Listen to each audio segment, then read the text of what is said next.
Hi,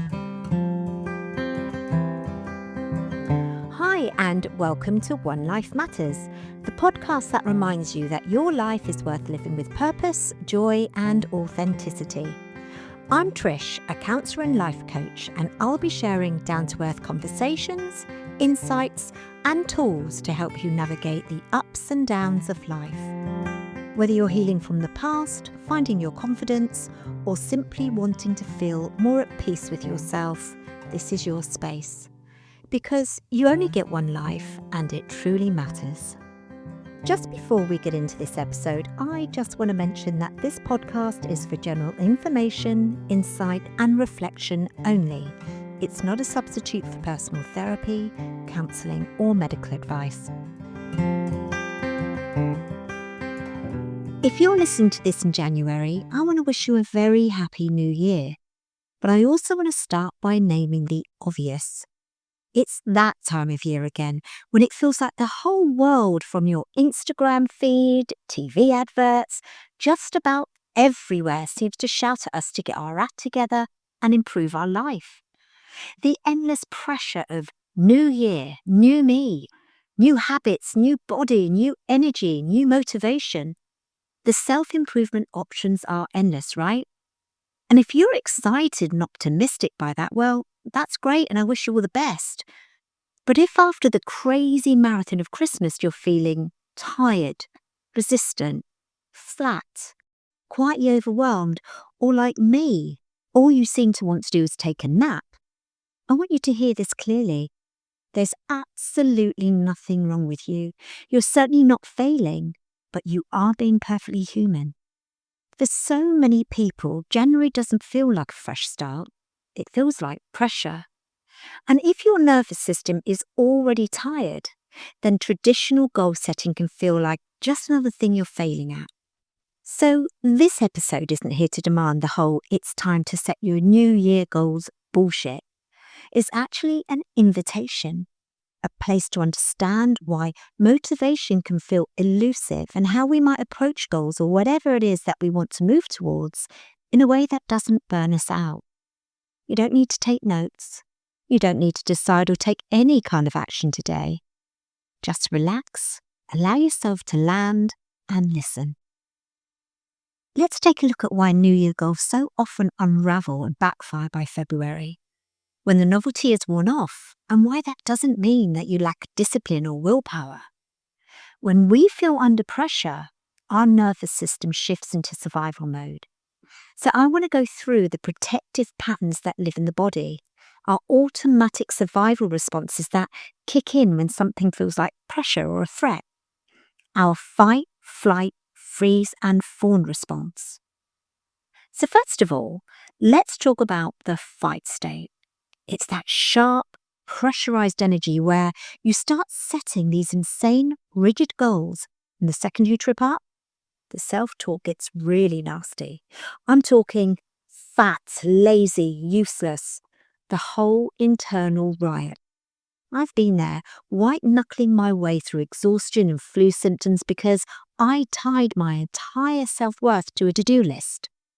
If that's you right now, trust me, you aren't the only one running on fumes. Flight is the "I'm getting out of here" button. Sometimes that's physical, like needing to leave somewhere right now. But usually it's mental. It's the endless scrolling, the sudden urge to start a new podcast when your tax returns are due, the inability to focus on a single conversation. It's high-speed energy with nowhere to go. It's not that we're being lazy when we want to avoid things.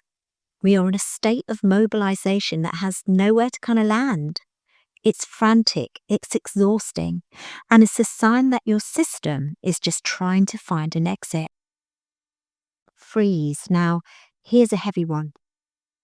It's that cold, numbing sensation where the world feels a little bit fuzzy or far away. You might notice yourself getting really quiet, or your mind just goes totally blank in the middle of a conversation. I'm going to be totally honest with you. For me, it feels like I've lost the remote control to my own life. I'm physically there, but mentally, I've checked out.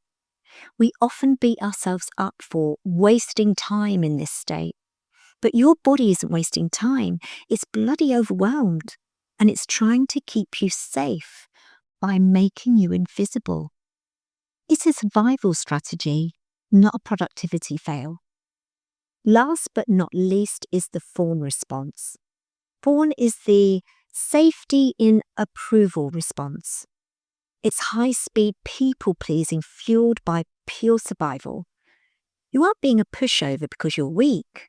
Your nervous system is convinced that if you stop making everyone else happy, something terrible is going to happen.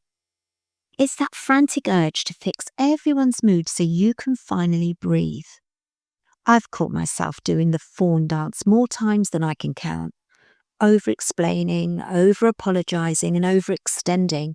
It's not kindness, it's a stress response. And believe me when I tell you, it's a one-way ticket to burnout.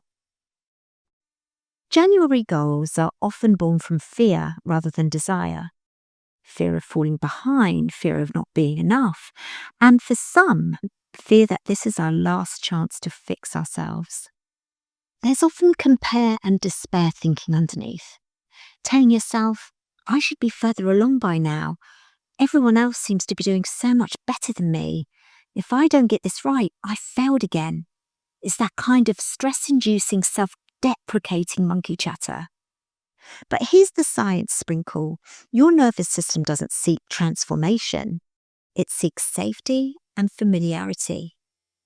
So when a goal feels threatening, urgent, rigid, and loaded with meaning, your system, once the novelty is worn off, may resist it.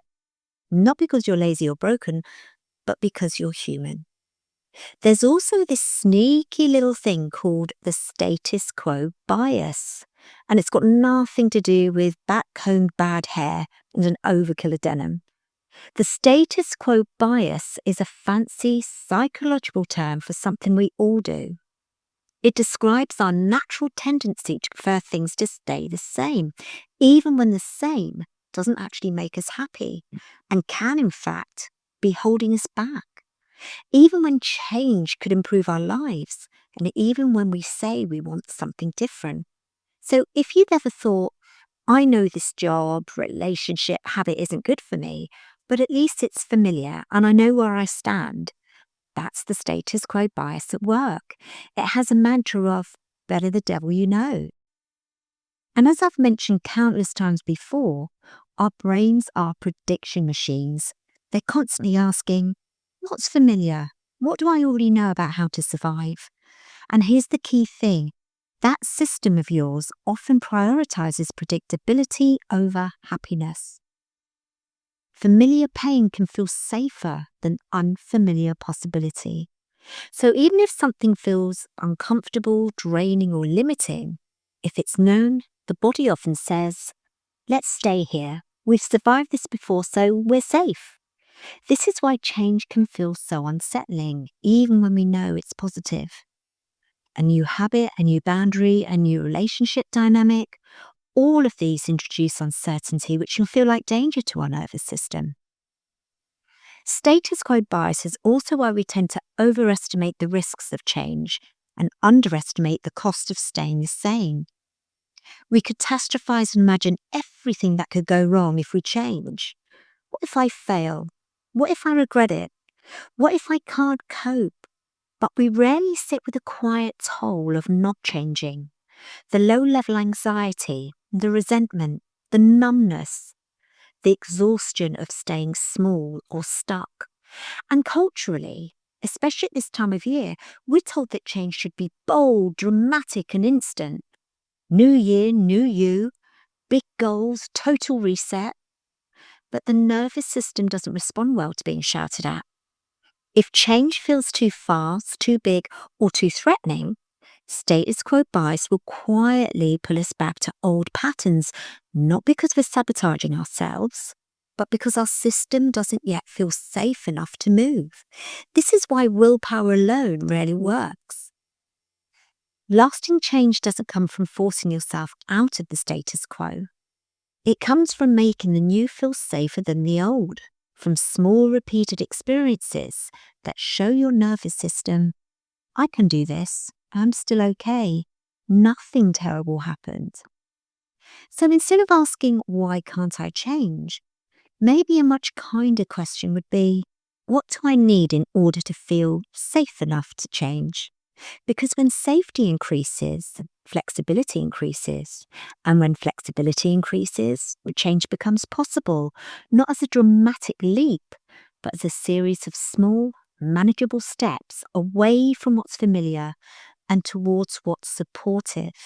So if you notice yourself clinging to the status quo, even when you want more, please know it's perfectly normal. Your system is doing exactly what it's learnt to do. And with patience, compassion, and regulation, it can learn something new. And this is where I want to introduce a really important distinction, one that often creates a big light bulb moment with clients. And that's the difference between what I refer to as trauma-led goals and core-led goals. Trauma-led goals usually come from fear, shame, or proving. They sound like, I must earn more, I need to lose weight, I have to improve myself this year. And while in themselves there's nothing wrong with these goals, it's where they originate from that might need recognizing. Like I said, they often come from a place of panic, shame, urgency, and also from the past. That all or nothing mindset, as if the worth of your whole existence depended on achieving these goals, and like there's a stopwatch running in the background. Core-led goals feel different. They come from values, meaning, and desire. They feel steadier, more authentic, less frantic, more like a direction than a demand. Here's a way to sense the difference. Take a minute to think about those goals. If they feel like they're chasing you with a whip, I want you to pause. That's usually a sign that they didn't grow out with kindness or a genuine desire to flourish. They likely grew out of a pressure, a judgment, or a hunger for approval. Real growth doesn't need to hurt to count. If your goals feel like punishment, then they're probably not yours. They're just something you think you should do to be enough. And you don't need to decide which is which today, but just notice how goals feel in your body. Instead of asking, what should I achieve this year? I want to invite a different set of questions, which I've also encouraged my clients to ask themselves. How do I want to feel this year? What would safety and calm look like? What would enough feel like? Maybe not forever, but just for now. We don't change by force. We change through consistency, persistency, and repetition.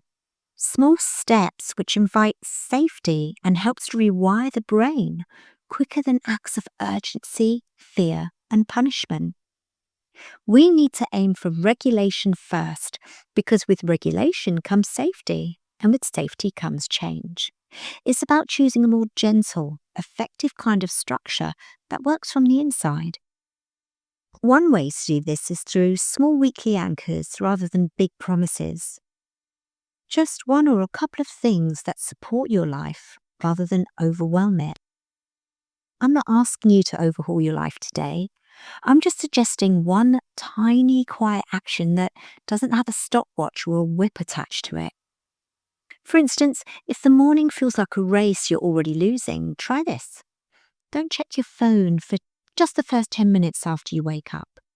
Don't look at the news, don't check your emails, don't look at the shouting on social media.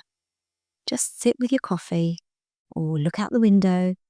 It's not about being productive, it's about giving your brain a 10-minute head start before the rest of the world is allowed to have an opinion on your day.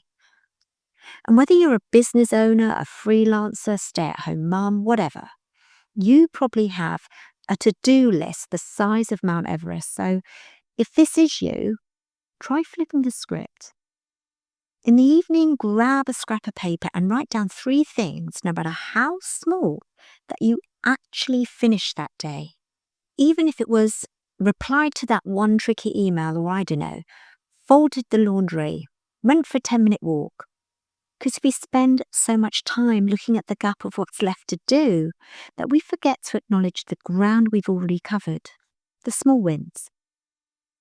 If you're feeling a bit flat or isolated, send one text to someone you actually like, a friend, a former colleague, or a mentor, and just say, "Hi, hope you're having a good week." It takes 30 seconds, requires no strategy, and the warm response you hopefully get back is a sudden injection of genuine connection and energy that no self-improvement hack can match. And when no matter what you do, nothing seems to make you feel better, for goodness sake, just allow a bit of humanness. Such as grief, such as illness, such as hormones, life itself. And remember, consistency doesn't mean intensity. Sometimes consistency looks like just showing up in a way that's calm and manageable. Sometimes it looks like resting when you need to and having that inner trust that you'll return to whatever you need to. And I want to speak directly now to the part of you that feels behind, the part that's tried before and believes it's failed, the part that secretly dreads January. You know, you are allowed to move slowly. You are allowed to change your mind. And you are allowed to set fewer goals or none at all. There's no moral virtue in exhaustion. You don't have to earn your rest, and you certainly don't need to prove your worth through productivity. These are just bullshit conditions imposed on you that taught you how to earn acceptance, safety, and love. And as we're coming to the end of this episode, I want to ask you a question which you don't have to answer right now, but just to sit with. What would it look like to build a life that feels safe enough to grow and find your true self and potential? You might want to write about that in a journal. You might want to come back to it weeks from now. You might simply let it land quietly. So take good care of your nervous system. It's been carrying you for such a long time. And I want to leave you with the words of Mark Nepo from his beautiful book, The Book of Awakening. Growth is not about becoming more. It's about uncovering what's already there. Thank you for joining me on One Life Matters. If today's episode spoke to you, I'd love you to subscribe and maybe share it with someone who might need it too. And remember, you only get one life, so make it one that truly matters. Until next time, take care of yourself.